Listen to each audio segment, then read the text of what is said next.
आत्ताच्या घडीची सगळ्यात मोठी ब्रेकिंग न्यूज आपण महाराष्ट्राला देतोय। कुडाळमधून ठाकरे उभाटा गटाच्या वैभव नाईकांचा पराभव निलेश राणेंनी केलेला आहे। निलेश राणेंचा दणदणीत असा विजय या ठिकाणी कुडाळ विधानसभा मतदारसंघातून या ठिकाणी झालेला आहे।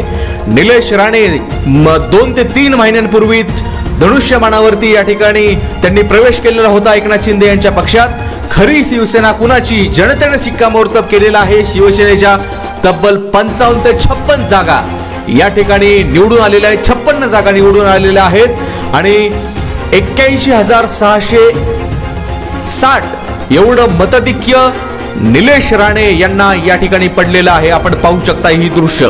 उद्धव ठाकरेंनी देखील या मतदारसंघात प्रचंड असा जोर लावलेला होता। सभा देखील झालेली होती। प्रचंड हल्लाबोल उद्धव ठाकरे यांनी या ठिकाणी केलेला होता, परंतु त्याचा काही परिणाम येथील मतदानावरती काही झालेला दिसून येत नाहीये। जनतेनं निलेश राणे यांना कौल दिलेला आहे। वैभव नाईक जे उभाटा गटाचे प्रेझेंट आमदार होते त्यांचा दारुण असा पराभव निलेश राणे यांनी केलेला आहे। जवळपास 8 ते 8.5 हजाराचं लीड या कुडाळमधील जनतेने त्यांना दिलेला आहे। यावरती तुमच्या प्रतिक्रिया नक्कीच महत्त्वाच्या आहेत। कृपया तुमचं कमेंट खाली कमेंट बॉक्स मध्ये नक्की तुमच्या प्रतिक्रिया व्यक्त करावी अशी तुम्हाला विनंती आहे। महाराष्ट्रातील सर्व निकालाची इत्तमभूत माहिती आम्ही तुमच्यापर्यंत या ठिकाणी पोहोचवतोय।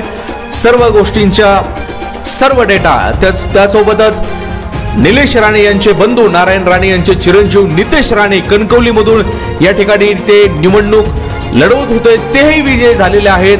त्यामुळे भाजप महायुतीचं जोरदार असं सत्तांतर तर या ठिकाणी झालेलंच आहे। सुपडा साफ उभाटा गटाचा या ठिकाणी झालेला आहे। तुतारी असेल काँग्रेस असेल सुपडा साफ कार्यक्रम या ठिकाणी दिसलेला लाडकी बहीण पाऊली असंच म्हटलं तर काही वावगं ठरणार नाही।